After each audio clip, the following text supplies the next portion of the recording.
kamusta? Welcome back ulit sa ating channel sa Bonbon Fishing TV.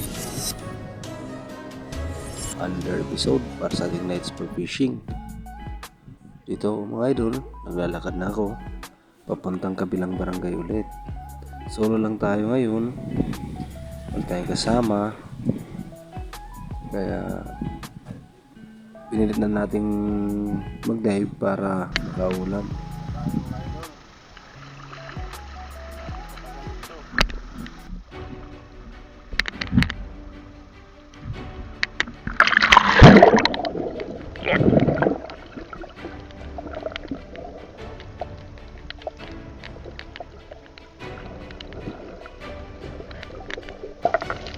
Ayun, nagda-dive na tayo. May nakasabay tayo dyan, 3, pero hindi natin kilala, kaya hindi na natin ginausap. Taga barangay Ulog din.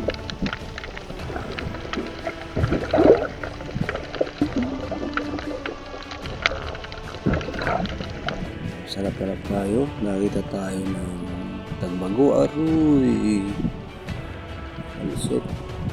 Tapos ayan, tabas, gusto na natin i-target shooting, kaso mailap na, hindi na natin inabot.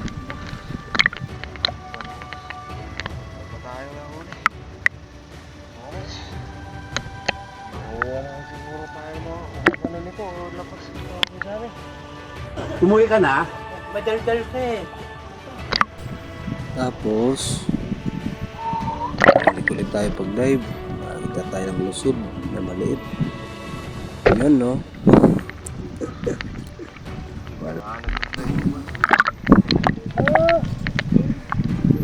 Magaling magpagdaguan yung isda. Hindi pa rin tayo sumuko. Hanap ulit tayo. Nakita tayo ng kulambanog. Yun, nadali na. Kulambanog again. Malikot. Ayaw magpaulam. Yun, dali rin. Sensya na mga kulambanog. Kayo lang talaga yung mauulam. Tapos ito, kapal yung tawag sa amin. Hindi yung kapal ng mukha, yung kapal na isda. Ayan, pinanatan na natin. Tapos dito mga idol, pumana tayong tagbago. Pero, nakalabit lang yan. Hindi yan talaga sadya. Tapos binanatan natin ulit. Ang galing. Tapos binanatan ulit. Bali 3 banat bago pa siya nakuha. Grabe.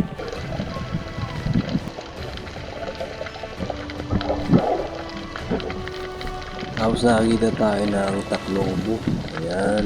40 lang yung tawag sa amin. Wala. Share ko lang. Aliw ko yata eh. Tapos ito. Walang banog. Sinigurado na natin. Kasi ito yung pawikan. Sarap ng tulog oh. Kahit nasa labas lang.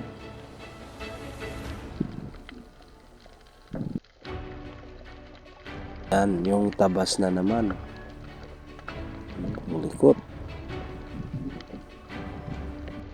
Tapos dito nga doon, naswerte tayo.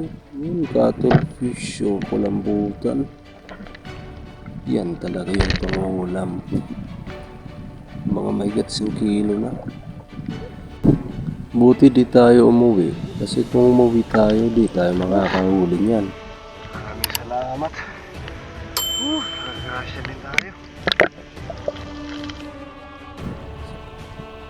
Habang malapit na tayo sa uwian, ito tayo ng Moorish Idol or Alibangbang. Ginawa na natin. Kasi ito, nakipaglaro pa yung kulambanog. Yung likod. Boom! Walang ligtas sa walang ulam. Kasi ito pa. Tapos eto pa.